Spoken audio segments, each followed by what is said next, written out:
Welcome into the Triple Threat Show powered by Bwin. Crvena Zvezda's back. We got the job done out there in Milan. The bucket hat is back. It's not the jungle one.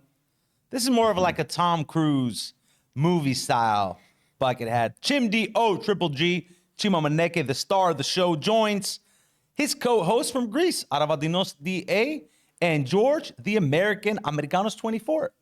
Let's get straight into it, fellas. A lot of business to attend to with a double week. Chim Dog, I don't want to hold you too much today. Give me some headlines. I'll let you go in 30 minutes. Deal?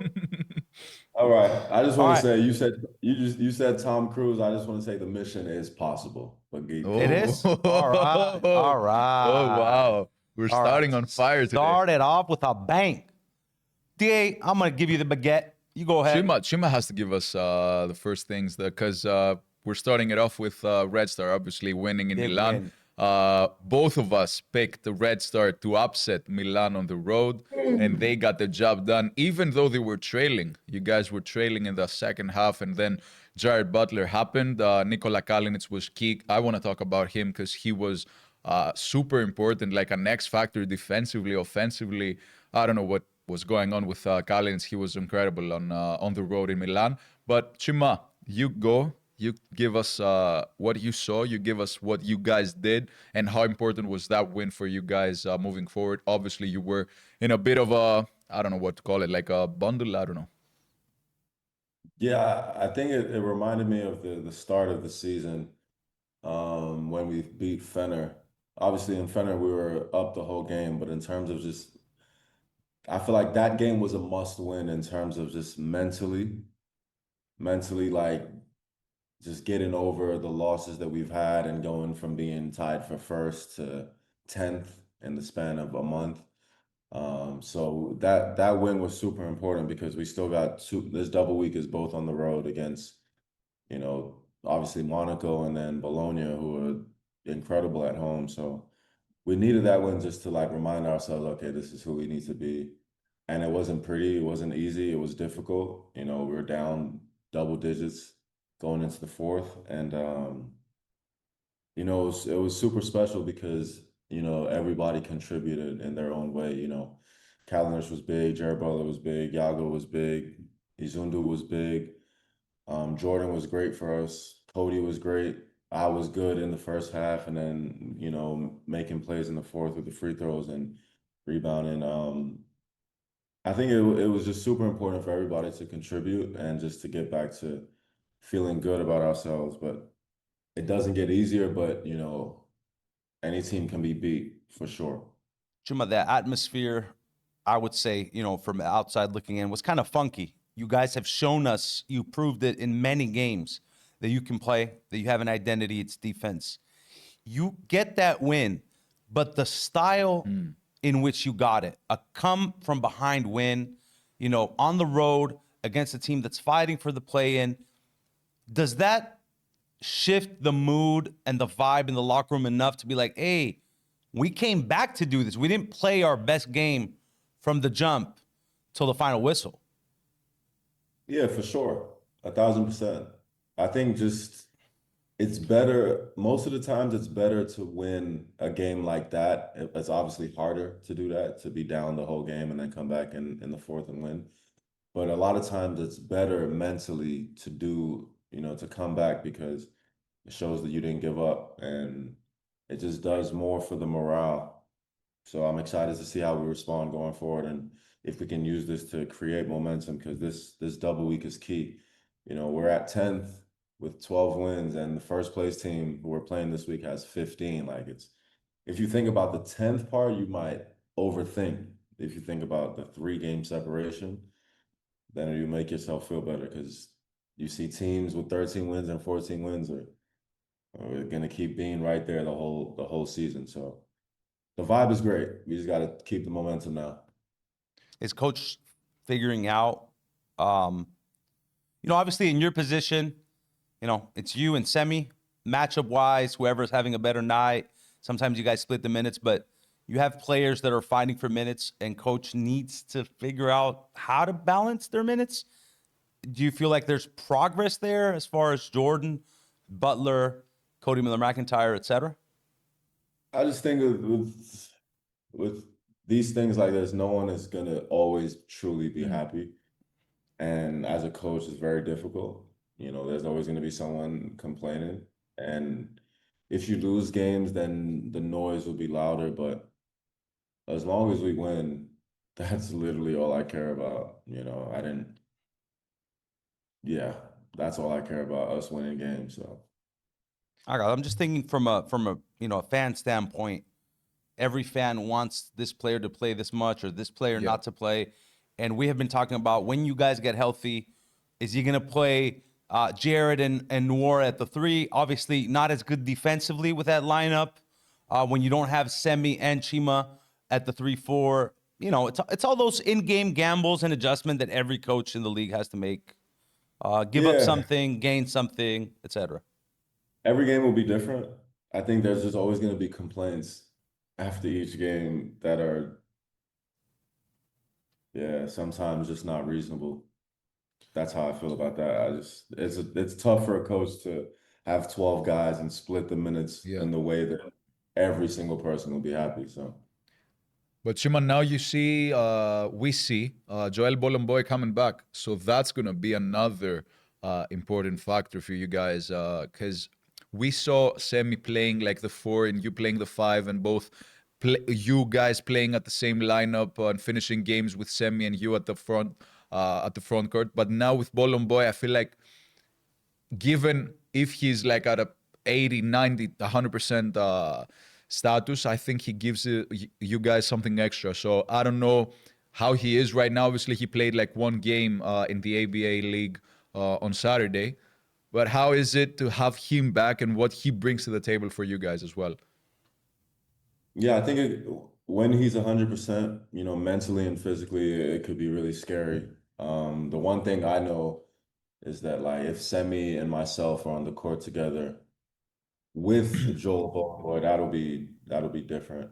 A lot of times when Semi and I play together, it's a small ball lineup, which had success early in the season, and you know, playing with Joel would be scary. So for me, it's been 9 months, 10 months since he last played. So step by step for him, I don't expect to get the best version of him until maybe after the February break. But when he's 100%, I think it's going to be really, really good.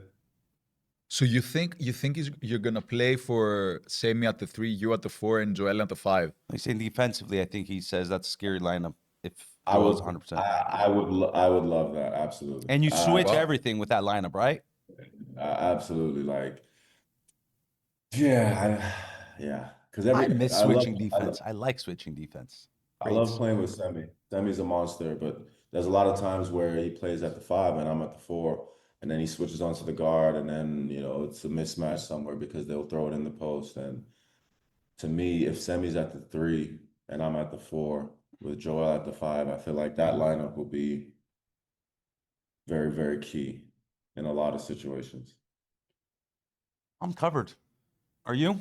Yeah, to me, I just wanted to add, watching the game on Friday against Milan, to me what stood out is the fact that I mentioned Nikola Kalinit's playing, like he played around like 27, 28 minutes down the stretch. He was key. And the times where he shot the ball, I was like, no, pass the ball. And he made the shot. So it wasn't only the defense that he played on Milan, it was also the fact that he was key offensively as well. Like the layup, the circus shot that he finished at the rim was also important for Red Star down the stretch. And the other thing I want to add, and I want to get your thought, George, on it as well, because Chima is obviously a teammate with him, is Jared Butler. Because for me, and I've said that he was such a key signing for Red Star, but I see him, Chima, in some games that he's struggling and he's not consistent enough. Whereas in other games, like the game against Milan, he goes off and scores like 14 points in like, 5 minutes.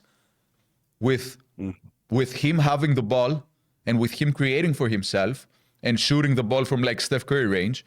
And at the same time, we see him in other games where he's struggling and he's not himself. And if the game doesn't start well for him, then he won't finish the game at the level that he would have wanted. So for me, that's going to be key in games where Jordan is not going to play at his best, to have Jared Butler playing at his best. And so far, I think that that's the only question mark I have for Butler, since we see him, like if you go on the stats in the EuroLeague website, you see that in many games he's like at 5 points, 10 points, 8 points, and then he goes for like 25 points, 20 points, 13 points. A few months. I mean, I don't know if I would expect consistency. The team with another guy. It's really tough like there's no yeah. if there's no Nwora and then he comes in, he plays 30. I expect him in 3 months to be adjusted. But he's playing on a team where there's other alphas. So I don't know. I think first of all, yeah, I think you're wrong.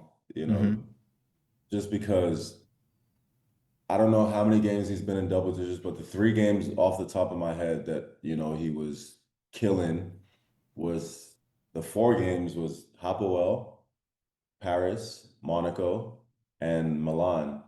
And Hapoel, I wasn't playing. I was watching that on TV, and that was the only game he was like scoring from the start to the ending.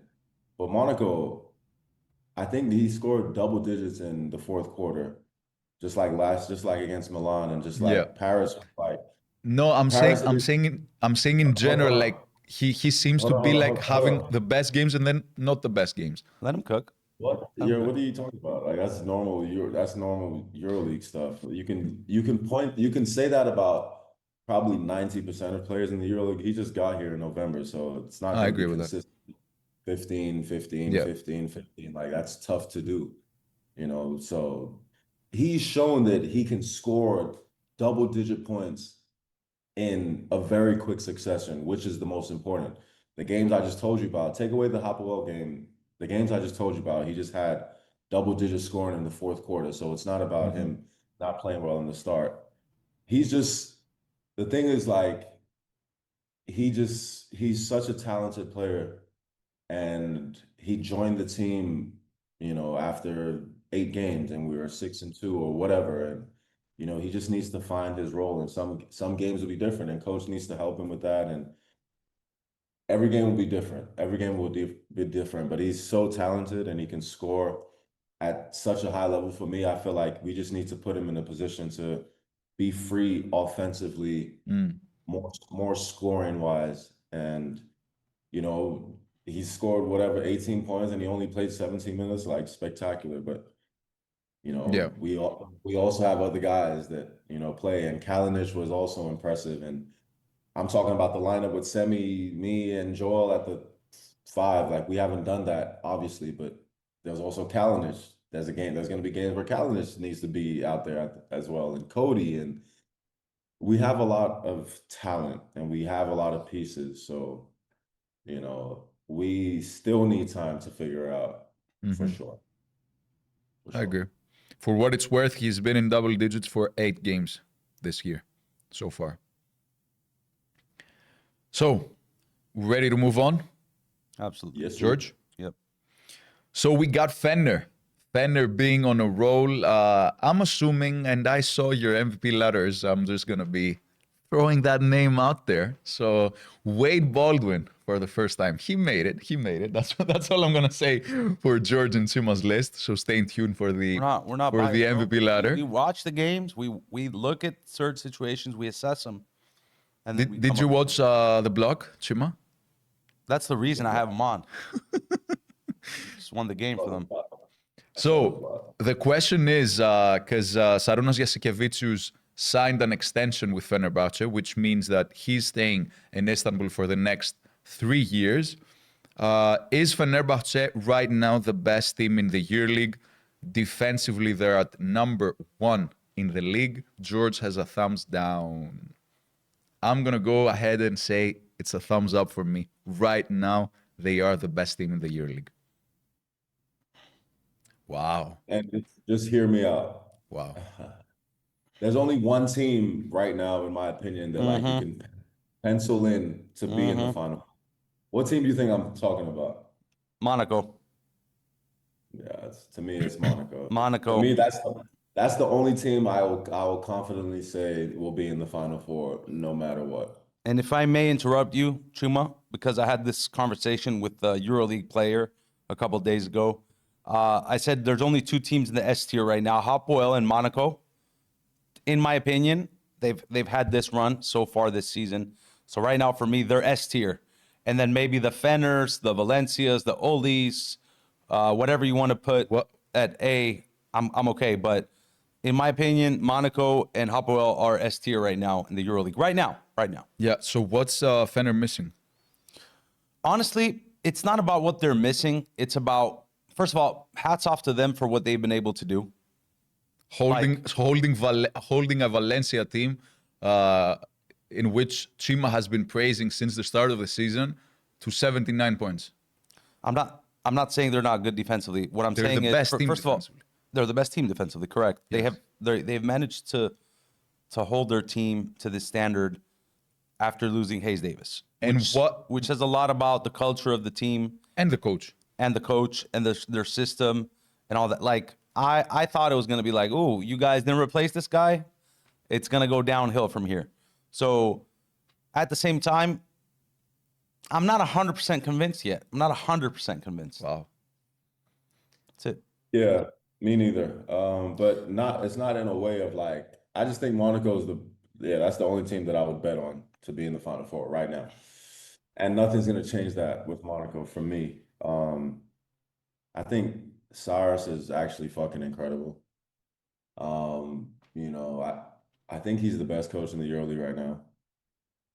In terms of everything that he does, the ATOs, the adjustments, how he's thinking. I'm even seeing him like he's clapping for certain guys when he's they clapping for people. Oh, that's you noticed he's clapping for certain guys when they make Wow. mistakes or take bad shots, and I'm like, yo, Wow. like I'm seeing something developed with Stars. He's become incredible. Wade, we got to give him his props. He's been very. I think the turnover's a little bit too high, but he's making really good decisions, and he's been really good. Nicolo Melli, bro, Jesus Christ, this guy. And he played in the Eurobasket. And so I told him when we played them, the third game of the season, I said, bro, you look in great shape. You look incredible. You even looked incredible this summer. And he said something like, I didn't look incredible. What games were you watching? But thank you. Like, so he holds himself to a super high standard. And I feel like this is how he's really expected himself to be playing. But, I think this whole season will be so close. Yeah. And certain games will move guys from the third position to the sixth. But I see Monaco being that team that's just finishing first at the end of the season. I don't think Federer's missing anything. Nando's addition has proven to be, it's one game, but Nando's not going to come in and fuck things up. I feel like he's going to try to find a way to bring everyone together. So I like what they've done. But best team in the EuroLeague, I'm going with Monaco. The thing for me is that I'm super close to changing my prediction for the Final Four because of Fenerbahce. I'm super Remind close. us what your prediction was again? The same four teams. Come on, Chim. Your same four teams from the 2024 year, isn't it? Real, Fener? No. Real Madrid, Monaco, Panathinaikos, Olympiacos. That's my prediction. Real that was my Madrid, prediction Monaco. last year. That's my prediction there. Real Madrid, Monaco. Okay. Real Madrid, Monaco, Olympiacos, Panathinaikos. And the only reason I'm super close to changing my prediction is because of what Fener is doing right now, which to me, you guys are not giving the credits where it's due, and that's Fener and Sarunas Jasikevicius. The fact that he has 72 guards and he still finds way for all guards to be effective, to be efficient, speaks volumes in my eyes. Wade Baldwin, Taylor Horton-Tucker, Nando De Colo, Devon Hall, Brandon Boston Jr. That's 5 guys. I'm in not the sure. backcourt. I'm not sure. I count them like THT and Hall. They're playing small ball sometimes. They're playing three-guard lineups. Guard forward. I don't like. They can play the three. I don't. They can. No, but I think Diaz right on. Like both of them can play at the three with other guys, but he does that. Coach Saras does it. But I'm saying that I see them as guards. Yeah, so for me, it's really impressive. I think right now they're being overlooked by many people's eyes. Like it's not being talked about enough what they're doing and what they have been doing for the last, I don't know, like month or so. The same thing for Wade Baldwin, which we're gonna discuss. But my only question that I have, Chima, in regards to what you said about the Final Four, is in my eyes, there's two different groups in the EuroLeague right now. Okay, I'm listening. Six teams are going to be fighting for the Final Four. 6. What? And the rest of the teams are going to be fighting for the playoffs and the playing spot. And the 6 teams are Fener, Monaco, Hapoel, Real Madrid, Olympiacos, Panathinaikos. That's the 6 teams fighting for the Final Four.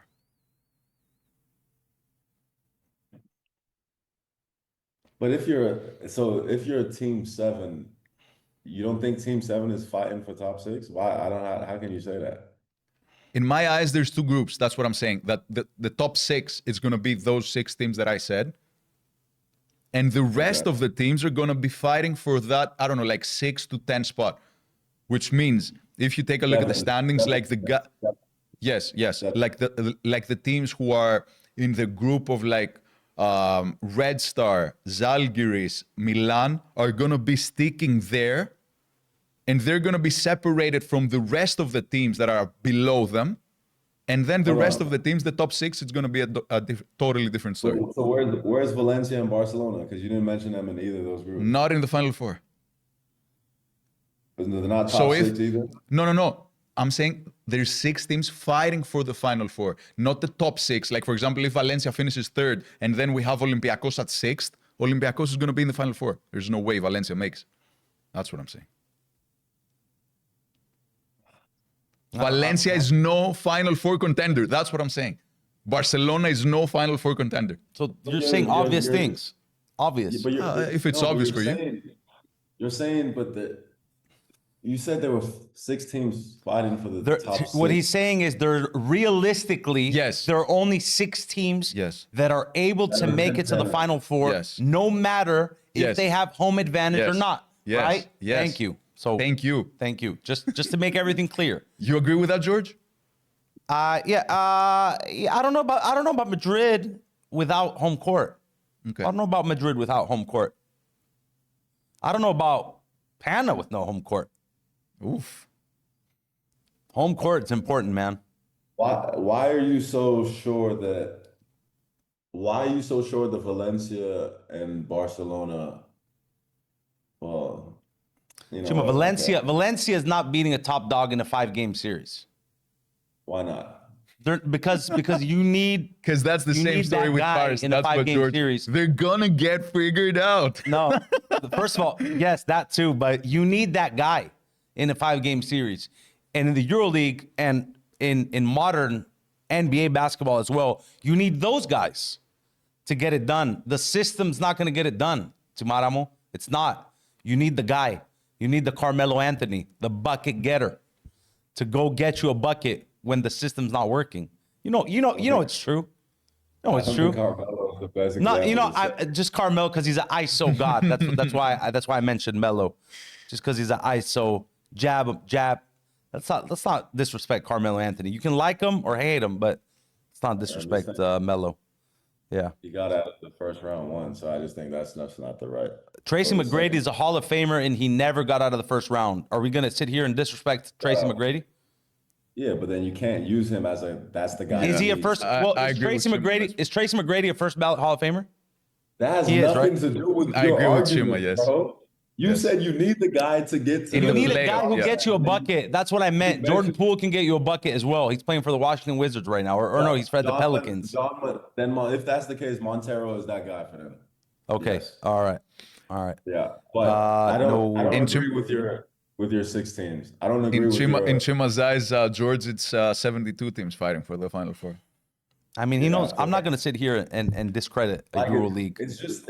I just think it's just silly for you to be like, okay, this is the playoffs, and there's 8 teams, and it's like, all right, no matter what, these 2 teams don't even believe in yourself. Tomato, with a talking heads perspective, because I want to give you an example to because we love Zvezda. We want Zvezda to win it all this year, obviously, right? I don't know. Wherever you play, we're Team Chima. What do you mean? Wherever you play, we're Team Chima. But Doesn't know. if it's a 2-7 and you're playing with Oli, we're gonna sit here and we're not gonna pick you guys to upset Oli with no home court. I'm just saying this, and you can beat him. You can end up beating him, and we can look dumb. But in a 2-7 against a powerhouse, we're not picking the 7 to upset. Is what I'm saying. Am I right? Yeah, No, if the 7 is if the 2 is Valencia and the 7 is a Fener, I said Oli. We're I said 100% picking Fener. Yeah, I mean I guess it's. I don't know. That's fine. You guys can say what you want. Thank you. Thank you. That's it. Before we Power change subjects, democracy. the only question you gotta answer is if you still think there's 12 teams who believe that they're gonna make the Final Four. No, That's all you gotta say. 13 There's 13. Yeah. Wow. It just.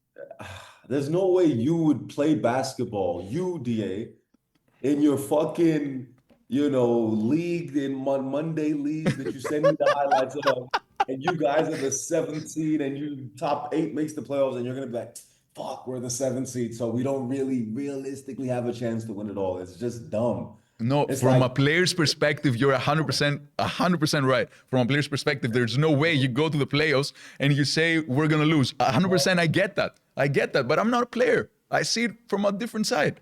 But what's the point of having Maccabi, hey man, Maccabi's sneaking up. I'm just saying because you bro. said 13 teams. Maccabi's sneaking up right now. They're back at home. They got good quality players. They got a good coach, so it could be 13. He's right. You don't believe in Dubai with Musa back? I do not believe Dubai. I do not believe Dubai BC can make it to the Final Four. No.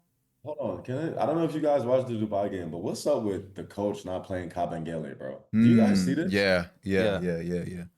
I Like, was watching the game. I was watching the game, and there was no Kabengele for the entire second half. Was that true? The last 16 minutes. 16 minutes, yes. Kabengele did not play. And the other guy had 17 and 17. Shout out to Niang for a monster double-double. And he was getting boards above everybody in the Dubai roster, and there was no Kabengele. Three more subjects to attend to, gentlemen, if we may. Go. Real Madrid dismantling Barcelona in the derby. It seems like Madrid is back. One of DA's favorite teams, I guess. I mean, because he's becoming a Fener fan now, so I don't know if I'm about to say this about Madrid. But yeah, Madrid, there's something about him, Chima.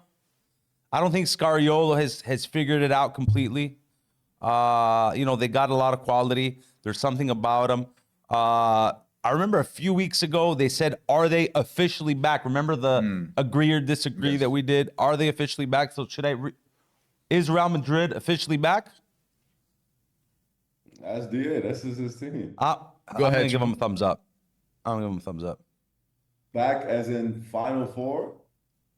All right. I'm just saying I think they're officially back because they were bad last year. They lost in the play-in. They were the 8th seed. So I'm going to give them a thumbs up for this year. I think. Yeah, but they still went to the playoffs last year. So, yeah, and got cooked.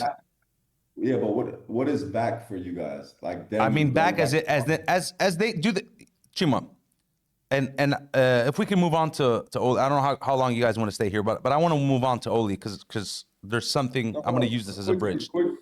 Tamara, okay. there's when you carry yourself like a championship team, the way you walk, the way you talk, the way you dress, the way you play, there's a standard for that. You can tell you have an aura that you're carrying yourself as a championship team.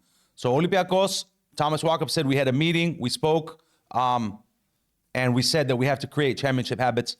There is a vibe around Olympiacos. They're serious right now about it. So that's what I mean about Madrid, that it looks like the players are buying into the system. Scariolo is finding roles for them, and they're getting back to that top class EuroLeague team.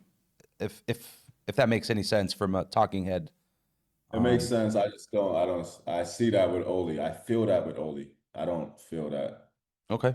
Yeah, I said thumbs up, but there's this thing that Chima is talking about, which I agree with. Like, there's something missing in my eyes, even though in the Clásico against Barcelona, Eddie Tavares reminded everyone who he is.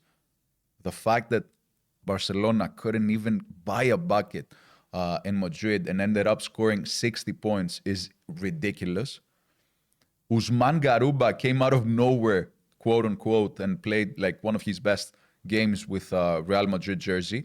And the fact that what George is talking about, which I agree with 100%, and that's why I said thumbs up, is the fact that even though they're not at 100% right now, there's something about this Real Madrid team and the potential that they have, which is something to look forward to. Like, they're not playing at 100%, and they're beating their rivals by 19 points and holding them to 60 points. That win I saw against Hapoel, sorry to interrupt you, and I feel like we're in a parallel universe with me putting Wade Baldwin into the MVP, and you're talking good about Eddie Tavares. So I don't know what's wrong with this team and our chemistry right now. It feels like we've taken each other's place, but there was that game I saw, the Hapoel Madrid game, and they convinced me right there and then when they beat Hapoel in Bulgaria. Yeah, that's all I got to say. Yeah, fair enough. Let's go to Pana, the Pana troubles. You said Olympiacos, no? Olympiacos, yeah, Olympiacos. Because I wanted to make the bridge, but you guys burned it down. Olympiacos back in business. A 40-point blowout against Partizan. They just remind me of Olympiacos, of the team that we've been accustomed to watching the past few years, taking care of business. Obviously, Monte Moore is hurt, so Barzoka still has that question mark at the point guard position behind Thomas Walkup, who has been playing better. He's been able to let it fly and knock down some shots. So how scary is it to see Oli, even though they probably haven't reached their peak yet, play at this level? Very scary. Yeah. That's the feeling that yeah. Wow. That's what I'm talking about. And I said this probably end of November or early December when we were talking about is it time to panic. We're talking about Fournier and we're talking about them. And I said, honestly, this is like the one team in the situation where like I feel like no matter what, they will figure it out. Because, with a lot of other teams, a lot of other great teams, you can point to certain things as to why they may be struggling today. With Real Madrid, you can say, well, they lost Yabusele, and then Chacho Rodriguez retired, Vincent Poirier left, Rudy Fernandez retired. With Pana, you can go back to the Matias injury. With Monaco, you can say different personnel. Mirotic is there and needs time. Hapoel, new team, blah, blah, blah. With Olympiacos, what are you really going to say? Their guys are there, so it's just time. And Fournier is still struggling, but like I've seen that he's doing other things. He's being a great teammate, he's rebounding, he's making some key stops at the right time. He's swinging the ball to the open man in the corner, on a 2-on-1 for a good shot to a great shot. And Sasha is yeah. Have you seen the nickname I gave him? No, what was the nickname? Sasha Lightwork Vezenkov. That's since last year, bro. What do you mean? You What? said it last year. I said it First last time. year too? Yeah. I mean, when I say something, I Come on, stick to bro. it. I got it from you. Come on. I got it from you. I say something and then I stick to it. I'm DA in this beat. The thing that separates Olympiacos right now to the Olympiacos that we were watching a month and 2 months ago is the fact that they are legit implementing Tyler Dorsey's excellent offensive game to the rest of the guys offensively. The fact that Evan Fournier has taken a step back, he decided to say, coach, let me go with a second unit and let Tyler Dorsey have his starting spot because he's cooking all year long, which was really key as well for Olympiacos. The fact that there's the Barzokas ball movement that we were witnessing the past few years and we were not witnessing at the start of the year.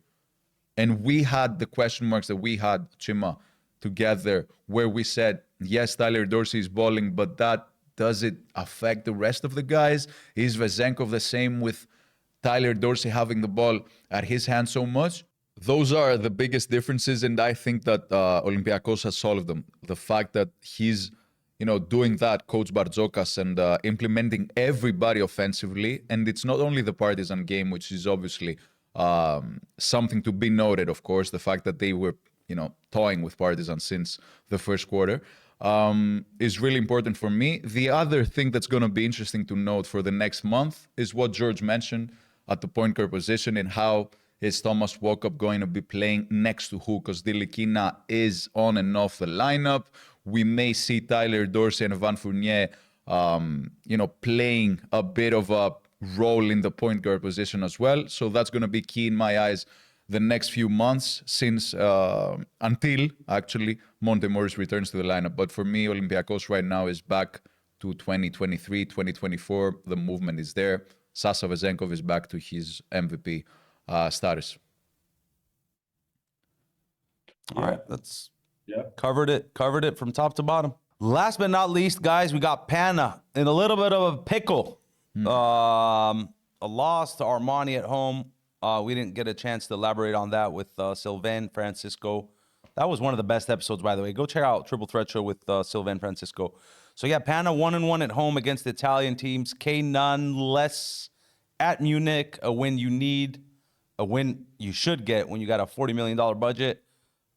They fall short in Munich with Andreas Obst hitting big shots in the fourth quarter. Chim, do you think that this is fixable, or do they need to make big changes? I think December 23rd,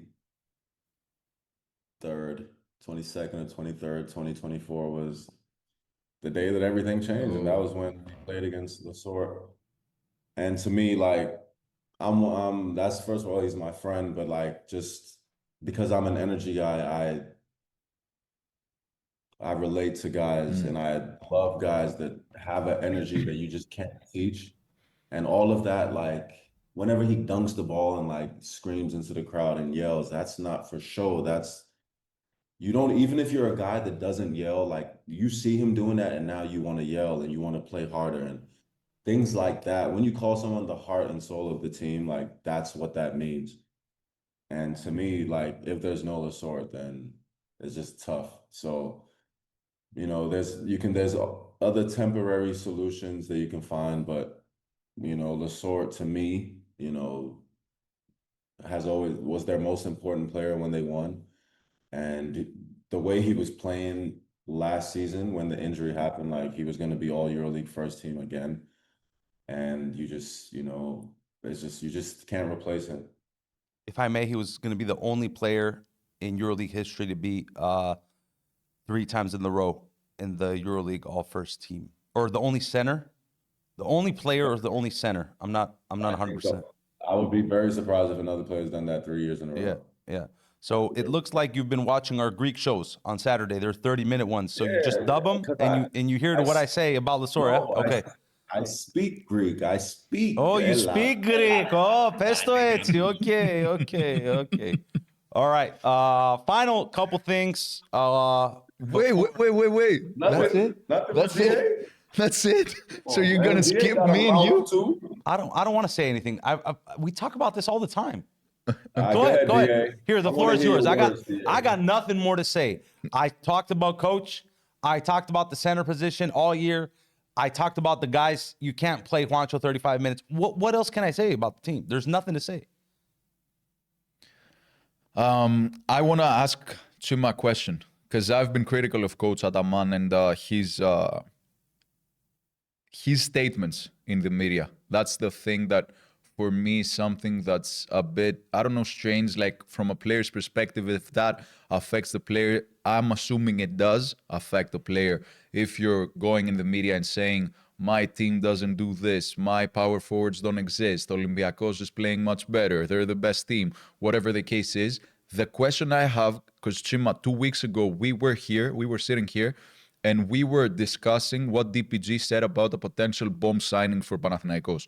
The major change that George talked about is, does Panathinaikos need to sign someone else? And I'm saying the same question I had 2 weeks ago, now that they're even more in a struggle to what they were 2 weeks ago.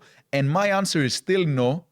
My answer is still the fact that they have the best roster in my eyes in the league, and that it's not being not coached well enough, not being utilized enough to the degree that they should be in the number 1, number 2 spot in the EuroLeague right now.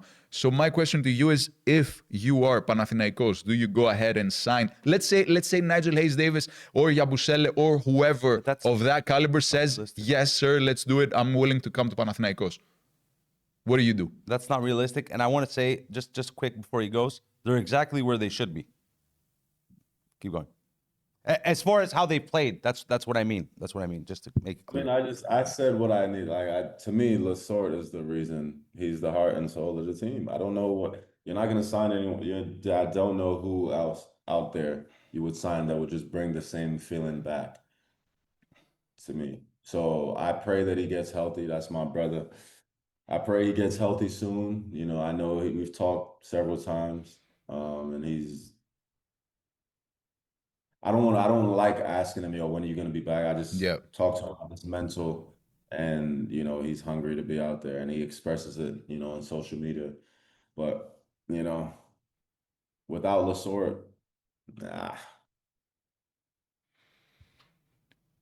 Well, okay.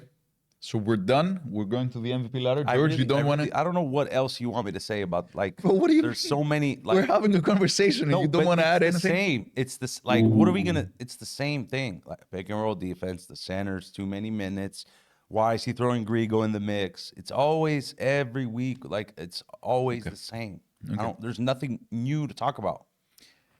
Let's go to the MVP. Let me ask No? DA this. Okay. Do you still have Pana in your Final Four? Yes. Okay. Yes, but I'm worried. I'm ready to take them out, but they're still my Final Four. If Panathinaikos doesn't make the Final Four, talk about a season of failure. That would be insane in my eyes.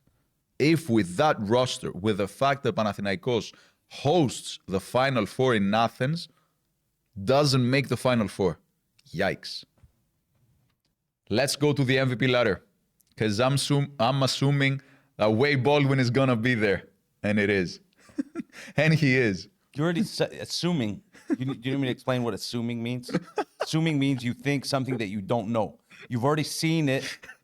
So you know it. Therefore, you do not assume it. Wade Baldwin, when are we going to have him as a guest? That's my question. Because he's got to see what I'm going through every single week here. What about last year? What do you mean? He won the EuroLeague. Yeah, he's legendary. Yes. All right. Mike, for me and you, team, we're good. And then we got Elijah. So top 2 were the same, but you got Elijah first. So we're good for top 2. I'm the only one who has Francisco? Wow, so Chima comes at me for not having him last week, and suddenly he's out of the top 5. And is that Francisco at your 5? No, that's Kendrick Nunn. Kendrick Nunn, who didn't play, and Pana. Yes. There's still... Okay. He's still having a great year. All right. So, Chim, I can't see. You have... Is it the 2 Oli players, yes. And then who's on top from the Oli players? I have Sasha on top now. Oh, you have Sasha at 3, Nikola, and Wade Baldwin. And I have Sasha 4, Wade Baldwin. I still have Francisco. And you got 5 Nunn, 4 should be Sasha, right? And yes. Then 3 Baldwin. I'm all right with all this. I'm all right. I still don't understand why you need to put 2 Oli players in your 5, but you can do whatever you want, just like me. I had 2 of them last week. They both played well, and why would I take one of them out? But you have nobody else to bring in to take one of those guys out as well, right? Who's your 6? There's a few names, but at least I didn't bring in someone who didn't play and whose team lost. I had him last week as well. What do you mean, bro? So then he stays even if you don't play? Of course he stays. Of course he stays. If Elijah Bryant doesn't play a game, he stays at number 1. What do you mean? Yeah, because Elijah Bryant's team is first place. Yes, you're talking about check Kendrick Nunn's stats. Check what Kendrick Nunn is doing. There was a comment last week that about salaries, because I mentioned the salaries, the expectations, and me and Chima are seeing eye to eye on this. And they were 100% correct. The expectations that you have for a player like Kendrick Nunn, the standard you have after he came here for 2 years, dominated the league. Different story. Dominated social media.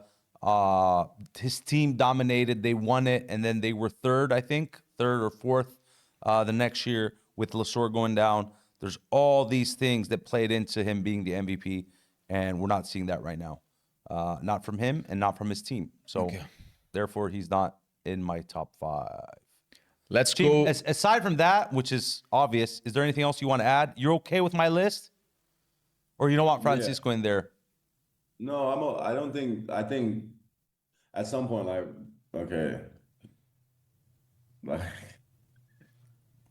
yeah, bro, at third place, they're losing now. All right. They have the same record as us, right? Okay. So they lost it. They lost. How is he third? Maccabi. That's the question. Real quick. How is he third? They lost at Third is way Maccabi. too high. They lost at Maccabi. So what am I supposed to punish him for losing at one of the toughest arenas? You remember, Team, in the first few episodes that we did, where you spoke about the atmosphere at Maccabi Not the same. and how it's the toughest arena to play out? Not the So same. I'm gonna punish him for losing at Maccabi. I just don't get It's it. just about everything. It's about everything. You're not rewarding Sasha for having another light work game. No, he's fourth. They're not in top 4. They're not And in top where's 4 right now. Francisco? Huh? Where's Algiers in the top Francisco's 4? having a hero season. He's having a hero type season. I'm not ready to abandon him. Maybe I'll give him a pass. Let's see this double week, and then we'll evaluate. What kind of season am I having?